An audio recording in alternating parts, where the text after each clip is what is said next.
Commander Tharal Vensora stepped off the transport ship and felt his 4 hearts sink at once. The mining colony of Vareth 7 was in far worse condition than the reports had suggested, and the orange dust that covered everything made the whole moon look like it was bleeding. He had served the Ellery Compact for over 200 years, and in that time he had seen many desperate situations, but this one felt different somehow.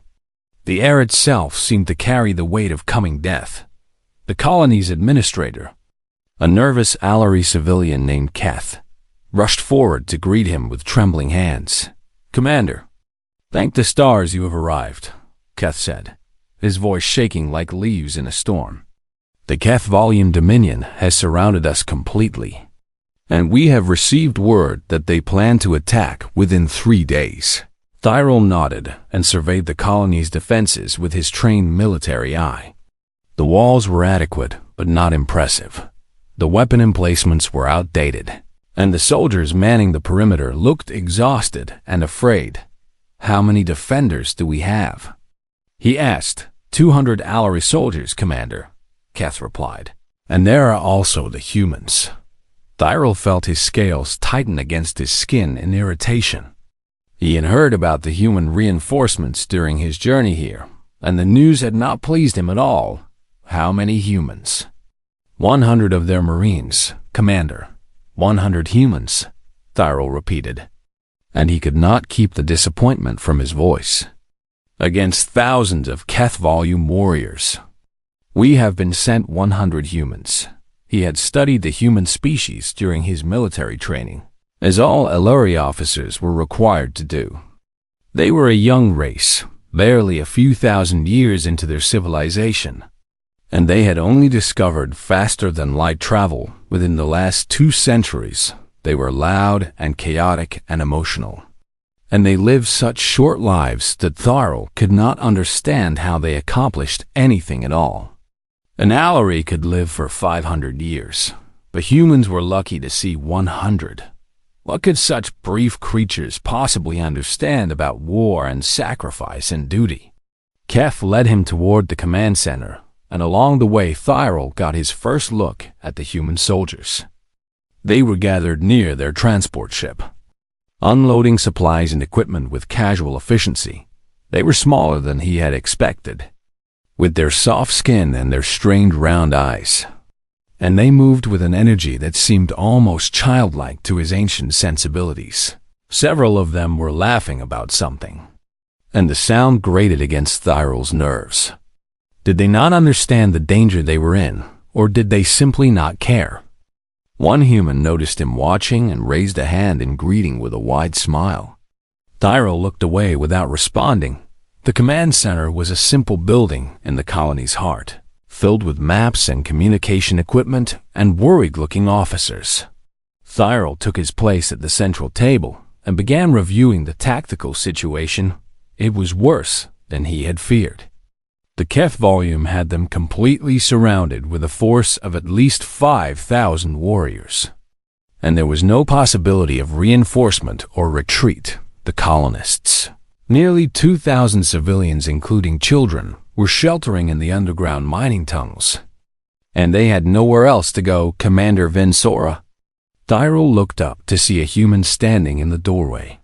She was a female of their species, with dark hair pulled back from her face and eyes the color of rich soil. She walked toward him with confident steps and extended her hand in the human gesture of greeting. "I am Captain Elena Vasquez," she said, "commander of the Terran Marine detachment assigned to this operation." Thyral looked at her hand but did not take it. Human customs were not his concern. "Captain," he said coolly, "I have reviewed your species' combat records, and I must be honest with you. I am not impressed by what I have seen." Vasquez lowered her hand slowly, but her expression did not change. If anything, she seemed amused. "Is that so, Commander? Your tactics are crude, and your casualty rates are acceptably high," Thyral continued. "You fight with emotion rather than logic, and you take unnecessary risks that any sensible species would avoid. We call those risks courage." "Commander, You call them courage, Tyrell replied. I call them foolishness, Vasquez smiled. And the expression was strange on her alien face. It seemed to contain both warmth and steel at the same time. Well, Commander, I suppose we will have to show you the difference. She turned to look at the tactical display, her eyes moving quickly across the maps and numbers. I have been briefed on the situation, she said. 5,000 Keth volume against 300 of us. With 2,000 civilians to protect. Not great odds, I admit. Not great odds? Tyrell's voice rose with frustration. Captain, these are impossible odds. And any reasonable assessment of this situation leads to only one conclusion.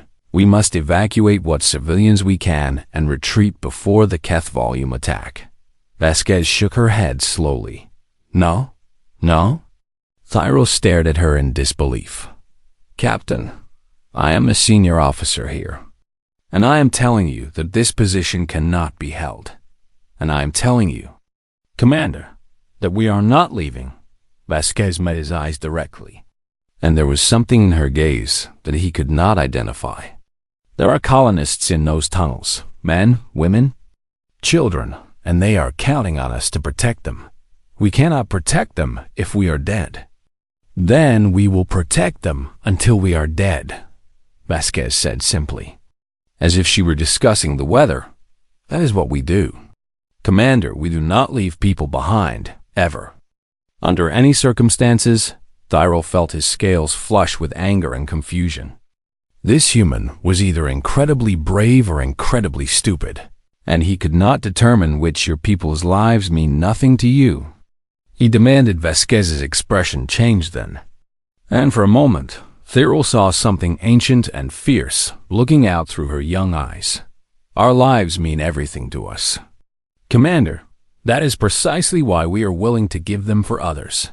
She reached into a pouch at her belt and produced a small container. Coffee? She offered. It is a drink from our homeworld, bitter but energizing, and I find it helps me think clearly in difficult situations. Tyrell stared at the container as if it were a weapon. This human had just told him she was prepared to die for strangers. And now she was offering him a beverage, as if they were friends. I do not want your coffee.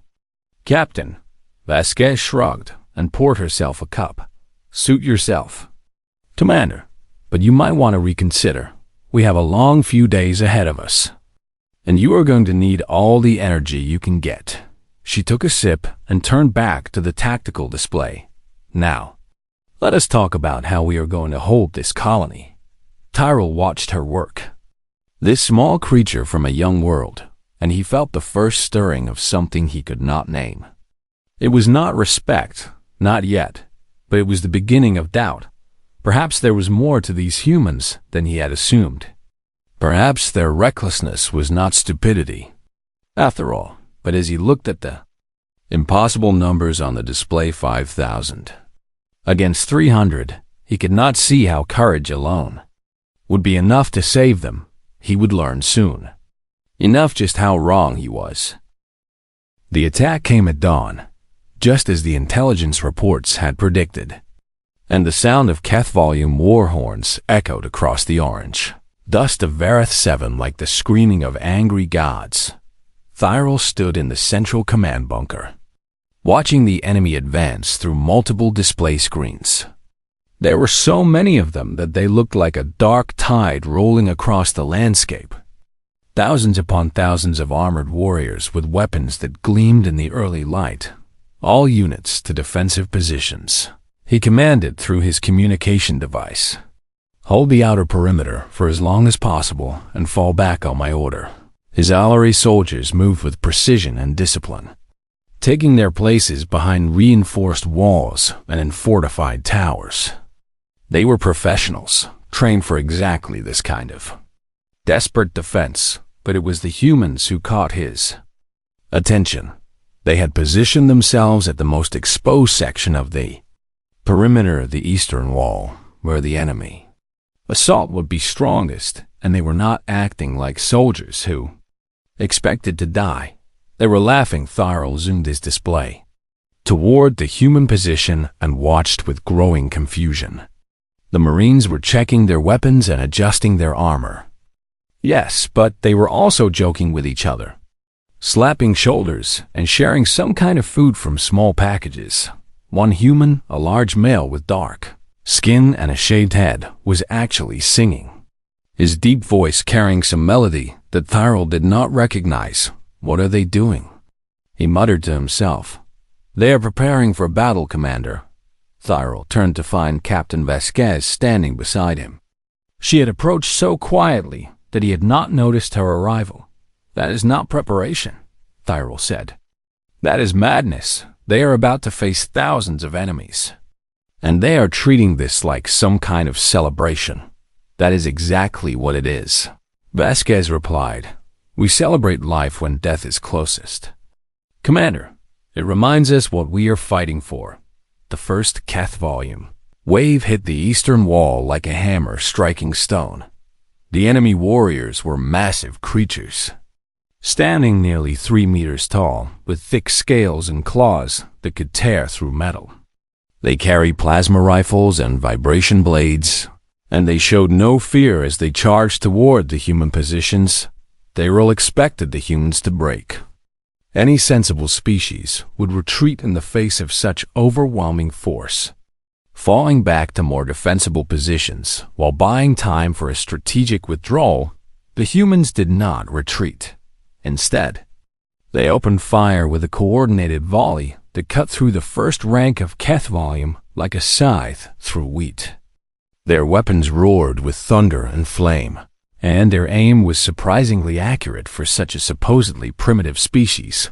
"Hold the line," someone shouted through the communication channel, and Tyrell recognized the voice of the singing human. "Nobody gets past us. This is our wall, and they are not welcome." The Keth volume kept coming. For every one that fell, 3 more took its place. And soon the fighting became close and brutal. Tyrell watched a human sergeant, a female with red hair and a scar across her cheek, take a plasma blast directly to her shoulder. The wound was severe, and he could see the smoking flesh from his display. She should have fallen. She should have screamed and collapsed and waited for medical attention. Instead, she switched her rifle to her other hand and kept firing, her face twisted with pain but her aim still steady. "Medic!" she shouted, not for herself but for a wounded Allery soldier lying nearby. "We have an Allery down, someone get them to cover." 2 human Marines broke from their positions and sprinted toward the fallen Allery. Plasma fire screamed around them, burning the air and scorching the ground, but they did not slow down. One of them was hit in the leg and stumbled, but his companion grabbed him and kept moving. Together they reached the wounded Allery, lifted him between them, and carried him back to safety. Tyrell watched this with growing disbelief. They had risked their lives for one of his soldiers, a stranger from another species, without hesitation or complaint. Why would they do that? He asked Vasquez. That Allery is not one of their own. They have no reason to sacrifice themselves for him. He is one of us now. Vasquez answered simply. Everyone on this wall, Allery and human alike, is family today. We do not abandon family. The battle raged for hours. The humans held their position with a determination that bordered on insanity, refusing to give ground even when the Keth volume threatened to overwhelm them. Tyrell watched them fight and began to notice things he had not seen before. They communicated constantly, calling out enemy positions and sharing ammunition and covering each other's movements with practiced ease. They fought not as individuals, but as a single organism, each part supporting every other part, and their coordination was remarkable for such a young species. When one human fell, the others would drag the body back behind the lines. They never left their dead on the field, even when recovering them meant terrible risk. Tyrell saw 3 Marines charge directly into a group of Keth volume warriors to retrieve a fallen comrade. 2 of them were wounded badly, but they succeeded in bringing the body back. Why did they do that? Tyrell demanded, his confusion turning to frustration. The soldier was already dead. There was no tactical reason to recover the body. "We bring everyone home, Commander," Vasquez said, and her voice was quiet but firm. "The living and the dead. We do not leave anyone behind. Not ever. But it makes no sense." Vasquez turned to look at him, and her eyes held something he could not understand. "When my soldiers fight, they know that their brothers and sisters will come for them no matter what. They know that if they fall, they will be carried home, and their families will be told how they died with honor." She paused. "That knowledge gives them strength. Commander, it allows them to face impossible odds, because they trust that they are not alone." The first wave finally broke near midday. The Keth volume pulled back to regroup, leaving the ground littered with their dead, and a cheer rose from the human positions. Tyrell surveyed the damage with a heavy heart. They had held the line, but the cost had been significant. 17 Allery soldiers dead and another 30 wounded, along with 22 human casualties. He expected the humans to be devastated. Such losses would shake the morale of any fighting force. And the battle was far from over. But when he looked at the human positions, he saw something that made no sense at all. They were sharing food again. The Marines had gathered in small groups, passing around containers of water and those same small packages of food. And they were talking quietly among themselves. Some of them were crying, yes, but others were laughing. And somehow both emotions seemed appropriate. A young Allery lieutenant named Kira approached Tyrell with a strange expression on her face. "Commander," she said, "I must report something unusual." "Go ahead."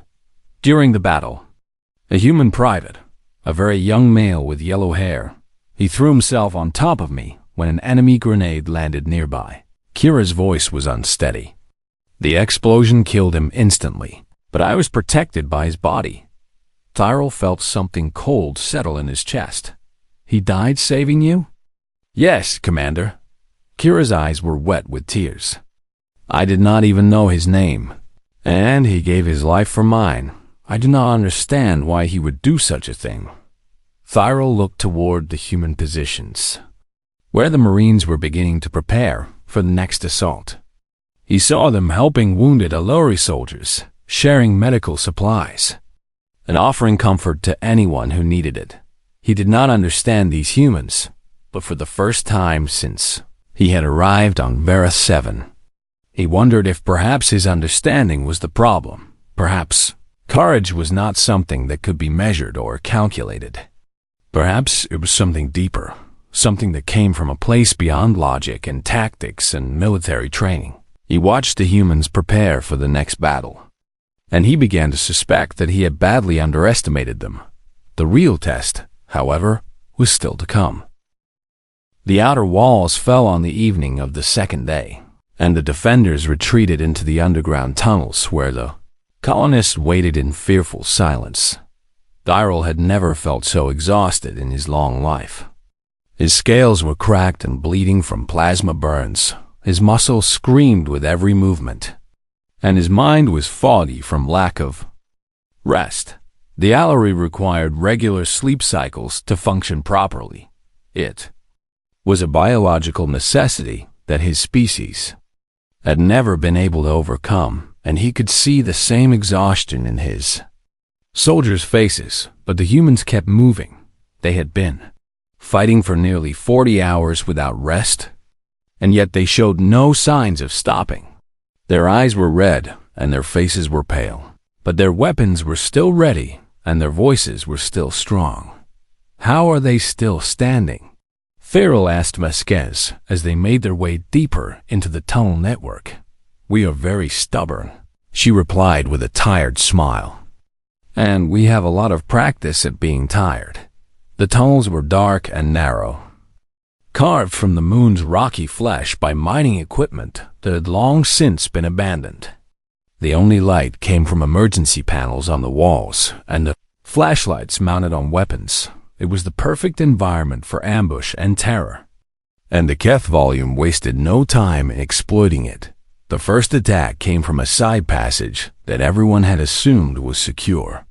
Enemy warriors poured into the tunnel like water through a crack, and the fighting became desperate immediately. Tyrell found himself back-to-back with a human private young female with short brown hair and frightened eyes, as Keth Volume warriors surrounded them on all sides. "Stay close," the human shouted, and she raised her weapon with hands that trembled visibly. "You are afraid," Tyrell observed, terrified. She admitted. "But that does not matter right now. What matters is that we survive the next 5 minutes." They fought together in the darkness, covering each other's blind spots and calling out warnings when enemies approached. The human was not the best soldier Tyrell had ever seen, but she was brave and quick and utterly reliable when a Keth Volume blade came for Tyrell's throat. She blocked it with her rifle and drove the attacker back with a burst of gunfire. When another enemy grabbed her from behind, Tyrell spun and shot it through the head. "Thank you," she gasped. "You are one of us," Tyrell said. And the words surprised him even as he spoke them. The battle raged through the tunnels for hours that felt like years. The defenders were pushed back section by section, but they made the Keth Volume pay for every meter with blood and lives. Tyrell noticed that the humans had taken it upon themselves to cover the Alluri rest cycles. Whenever they saw an Alluri soldier whose reflexes were slowing or whose aim was drifting, they would quietly move to cover that position. "Go rest," a human sergeant told Lieutenant Kira when she stumbled during a reload. "We have this. You come back when you are ready." "I cannot leave you," Kira protested. "There are not enough of us." "There are enough if you are at your best," the sergeant interrupted gently. "Rest now. Fight later. That is how we win this." Kira looked at Tyrell, and he nodded slowly. She retreated to a safe position and collapsed into unconsciousness within seconds. The humans kept fighting. Tyrell found himself in a narrow corridor alongside Vasquez, defending a junction that led to the colonist shelters. The Keth Volume threw wave after wave at them, and each time the humans drove them back. "Why do you do this?" Tyrell asked during a brief pause in the fighting. "Why do your people sacrifice themselves so willingly for strangers?" Vasquez checked her ammunition. She was running low, as they all were, and considered the question. "Do you know how old humanity is, Commander?" "A few thousand years, I believe." "Yes. And for most of that time, we were killing each other," Vasquez said. "War after war, generation after generation, until we learned something important. The only way to survive is to protect each other." A new wave of enemies appeared at the end of the corridor, and they opened fire together. "We are not brave because we are fearless," Vasquez continued between shots. "We are brave because we are afraid, and we fight anyway. We are afraid of dying. But we are more afraid of failing the people who depend on us." A Kethval warrior broke through their defensive line and lunged at Tyrell with a vibration blade. The weapon was aimed at his primary heart, and there was no time to dodge. Vasquez moved without hesitation. She threw herself into the path of the blade, twisting her body so that it caught her armor instead of Tyrell's unprotected flesh. The impact sent her spinning to the ground, and for a terrible moment Tyrell thought she was dead. But she rolled to her feet and shot the attacker before it could finish its attack. "Are you damaged?" Tyrell asked, helping her to cover. "My ribs are probably broken," Vasquez admitted. "But I can still fight." "You risked your life for me. Why?" Vasquez looked at him with those strange human eyes, and her expression was almost puzzled. "You are one of us now, Commander. That is how it works." The fighting continued through the long night, and Tyrell learned more about courage in those dark hours than he had in 200 years of military service. He saw humans die with weapons in their hands and defiance on their lips. He saw them give their last ammunition to Alluri soldiers and pick up fallen blades to keep fighting. He saw a young medic barely old enough to serve, with kind eyes and gentle hands, working frantically to save the wounded. Human and Allery alike, she was everywhere at once, it seemed, bandaging wounds and giving injections and whispering comfort to the dying.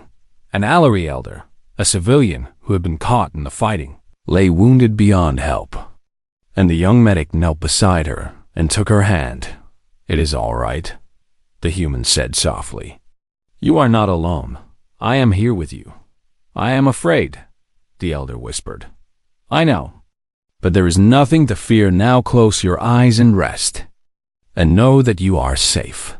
The elder died with the medic still holding her hand, and Thyril watched as the young human stayed there for a long moment, head bowed in silent grief. Then a new group of wounded arrived, and she rose to help them, her eyes red, but her hands steady. An hour later, that same medic died when a tunnel collapsed during an enemy assault.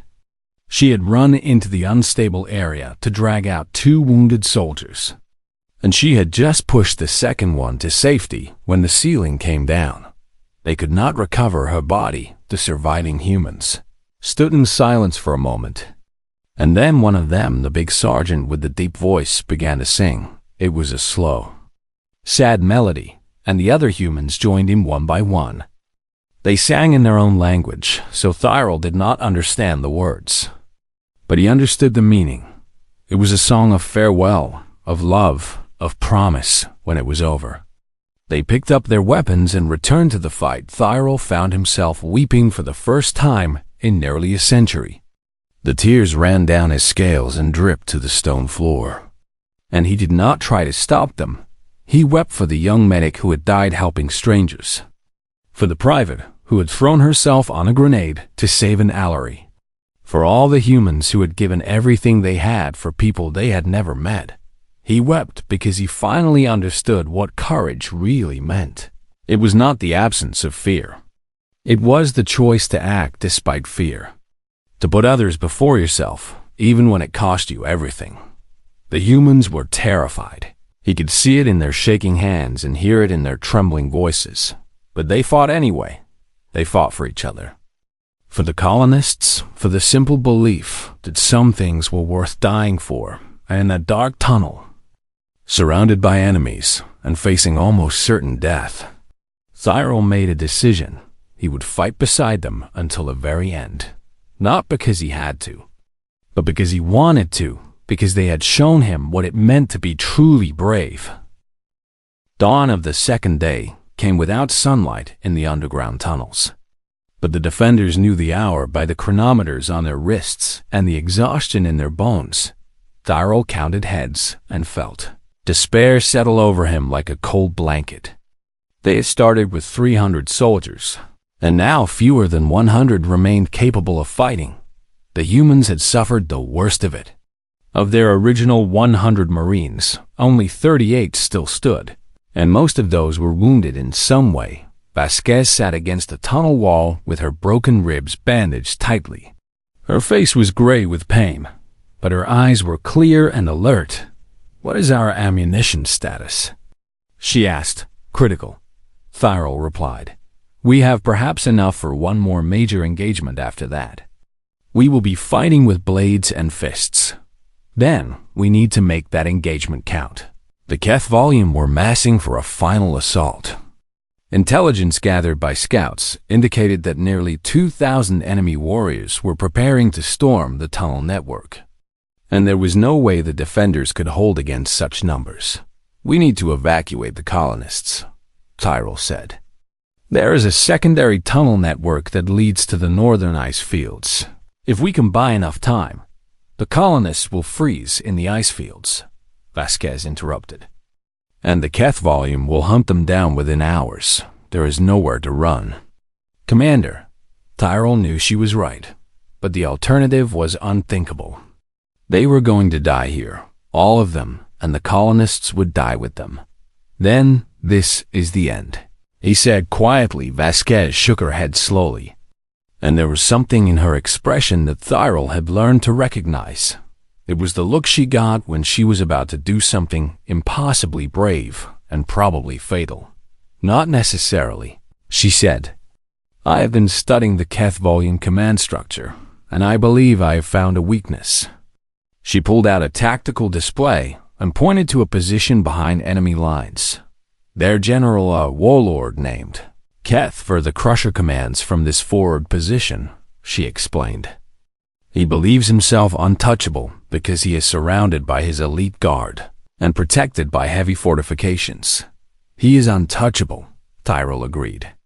We would need an army to reach him. No, Vasquez said. We would need a small team, fast, quiet, willing to die to slip through enemy lines and kill him directly. Tyrell stared at her in disbelief. That is a suicide mission. Yes. The chances of success are almost zero. Almost is not zero. Commander, and even if you succeed, you will never return. Anyone who goes on this mission is volunteering to die. Vasquez met his eyes steadily. I know. She stood up slowly, wincing at the pain in her ribs, and addressed the humans who had gathered around to listen. I need volunteers for a mission behind enemy lines, she said. I am not going to lie to you. This is probably a one-way trip, and the odds of survival are very low. She paused and looked at each of them in turn. But if we succeed, we can throw the Keth volume into chaos and give the colonists a chance to survive. It is a small chance, but it is better than no chance at all. She did not ask for a show of hands. She did not demand that anyone step forward. She simply waited. Every single human in earshot stepped forward. Tyrell watched in stunned silence as soldiers who had been fighting for 2 days without rest, who were wounded and exhausted and afraid, volunteered to die for people they would never meet. No, he heard himself say. I forbid this. Vasquez turned to face him. You cannot forbid us. Commander, this is our choice. Your lives mean nothing to you, Tyrell demanded, echoing the question he had asked on the first day. Our lives mean everything to us, Vasquez replied, and her voice was sad but firm. That is precisely why we are willing to give them for others. I do not understand. How can you throw away something that means everything? Vasquez was silent for a long moment, and when she spoke again, her voice was gentle. My grandfather died holding a bridge so refugees could escape a war one never saw, she said. He was a farmer before the war. He did not know anything about fighting, but when the enemy came, he picked up a weapon and stood in their way. She took a breath that caught in her throat. My mother died pulling survivors from a wreck on Titan. She was a cargo pilot, not a rescue worker. But when she heard the distress call, she went anyway, knowing her ship was not designed for the radiation in that area. Tears were streaming down her face now, but her voice did not waver. We do not do this because we want to die. Commander, we do this because some things matter more than living. She wiped her eyes with the back of her hand. The people in those tunnels, the children, the families, the elders, they have dreams and hopes and lives that they have not finished living yet, she said.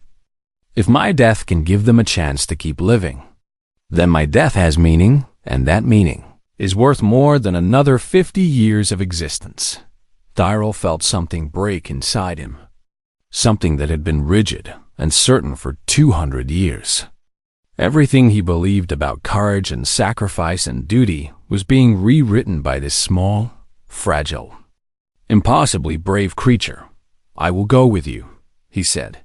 The words came out before he could stop them, and he was as surprised as anyone. Vasquez stared at him. Commander? I will go with you, he repeated, and this time his voice was strong. You have taught me what courage really means, Captain, and I will not let you face this alone. This is not your fight. It is now. You said I was one of you, and I believe you were right. For a long moment, neither of them spoke. Then Vasquez smiled, and it was the most beautiful expression Tyrell had ever seen on any face of any species. Welcome to the family. Commander, they selected a team of 12-10 humans and 2 Allory, including Tyrell and Lieutenant Kira, who had insisted on joining despite her injuries. The plan was simple because it had to be.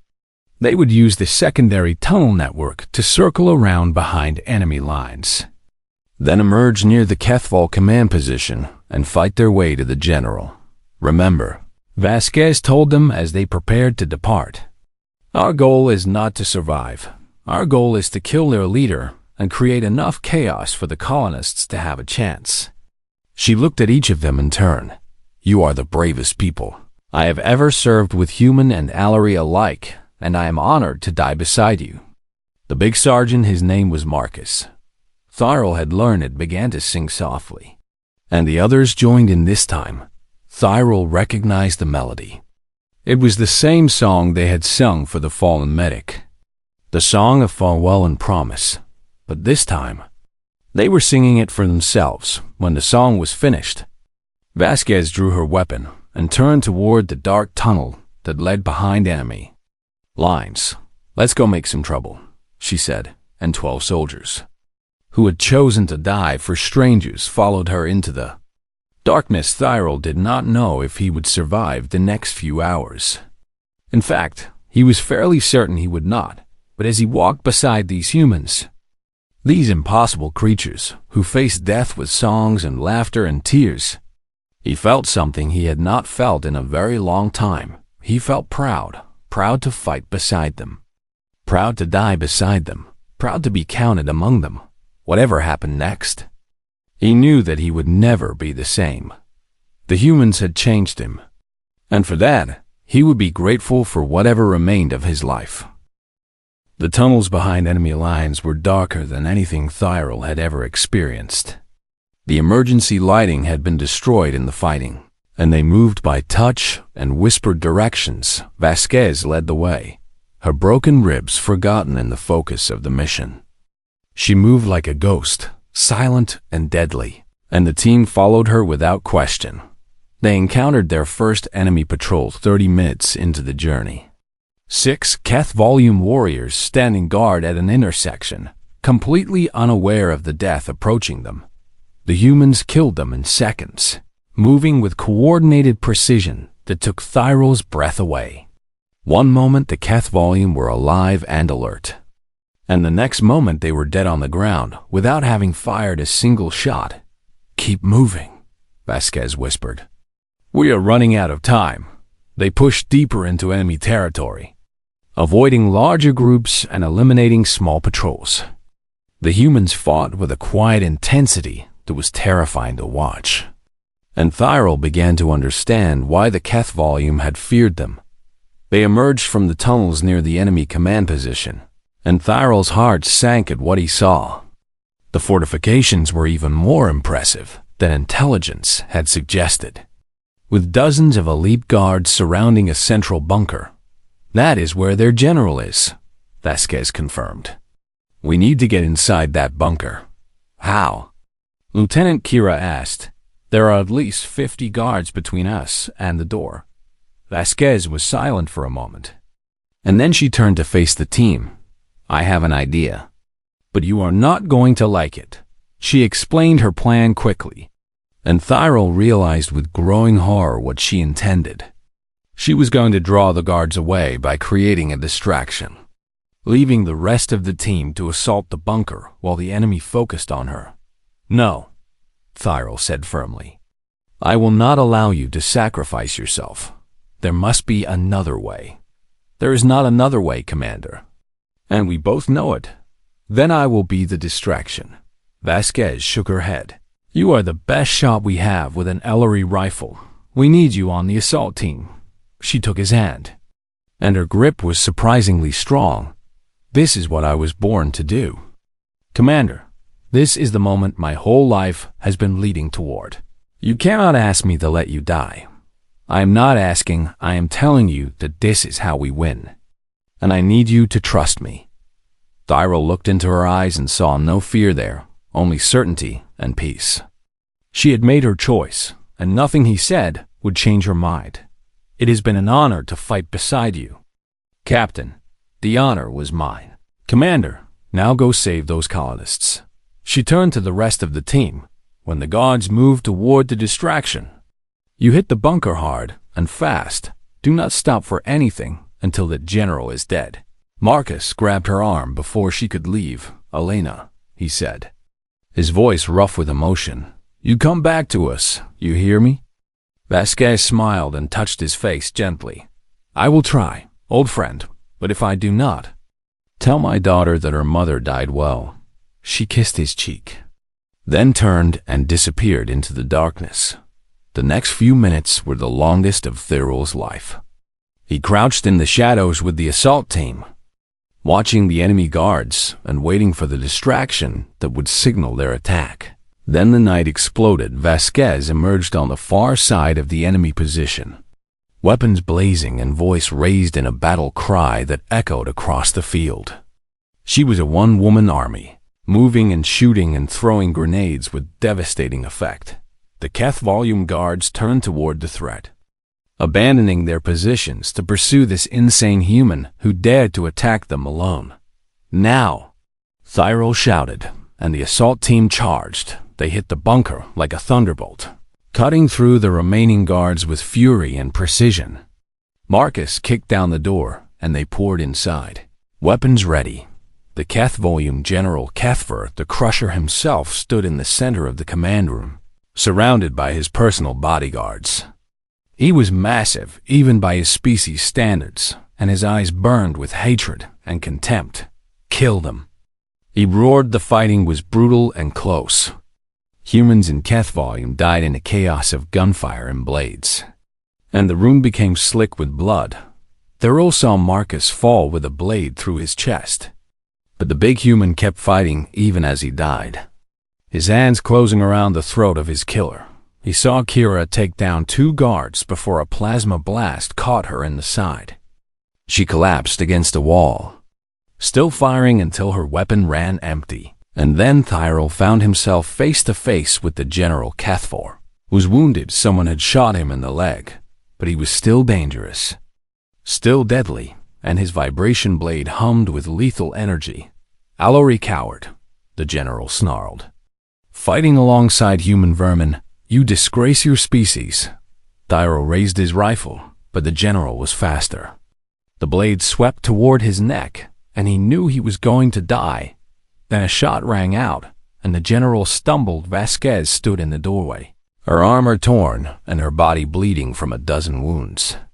She had fought through an army to reach them, and she had 1 shot left. She used it to save Thyrol's life. The General turned toward her with murder in his eyes, but Thyrol did not give him the chance. He drove his knife into the Kethvol's throat and twisted, and the warlord collapsed in a spray of dark blood. It was over. The enemy command structure was destroyed, and already they could hear confused shouting from outside as the Keth volume warriors realized their leader was dead. Vasquez collapsed, and Thyrol caught her before she hit the ground. Her wounds were severe, perhaps fatal, and her face was pale as snow. "Did we win?" She whispered. "Yes," Thyrol told her. "You did it. You saved them all." She smiled, and it was the same smile she had given him on that first day when she had offered him coffee. Not bad for a bunch of reckless humans, right? Thyrol wept as he held her, tears streaming down his scales. Around him, the surviving humans gathered close, their faces bloody and exhausted, but filled with triumph and grief. Against all odds, they had won. The Keth volume forces, leaderless and confused, began to retreat. Within hours, relief ships arrived from Allory Command, and the colonists emerged from their hiding places into the light of a new day. Vasquez survived, barely. The medics worked on her for hours, and when she finally woke, Thyrol was sitting beside her bed. "Commander," she said weakly, "you look terrible." "You look worse," he replied, and for the first time in his long life. He laughed. They had lost so many, Marcus, Kira, and dozens of others who had given everything for strangers, but they had won. And that victory had meaning Thyrol returned to the Allory Compact, a changed officer. The proud commander who had arrived at Vareth 7 with contempt in his heart was gone, replaced by something humbler and wiser when the High Council asked him to assess humanity's value as allies. He stood before them with tears in his eyes. "I have served the compact for 200 years, he said. "I have fought beside a dozen species and studied the tactics of 100 more. I thought I understood courage and sacrifice and duty." He paused, remembering the faces of the humans who had fought and died beside him. "I was wrong. The humans have taught me what those words truly mean." He looked at each council member in turn. "They are afraid of death, as all creatures are, but they face their fear and fight anyway. They protect strangers as fiercely as they protect their own families. They sing songs in the darkness and laugh in the face of impossible odds." His voice grew stronger. "I watched them die for people they had never met, and I watched them carry their fallen home. I have never seen anything more beautiful or more terrible in all my years of life." The council waited in silence. "My recommendation is simple," Thyrol concluded. "Never fight against them, because they will never stop coming. Never fight without them, because they will never let you fall, and never ever assume you understand the depths of what they are willing to endure for those they love." He stepped back and bowed his head. "The humans call it courage. I call it the most precious gift any species has ever given to the galaxy." Far away on a hospital ship, Elena Vasquez received a message from the Alori High Council. She had been awarded their highest honor, the Star of Unity. For her actions on Vara 7, she read the message, then put it aside and picked up a letter from her daughter. Instead, the medal meant nothing compared to that letter, to those words of love from the child she had almost left behind. But she did not regret her choices. And she never would, because some things truly are worth dying for, and some people are worth fighting alongside forever.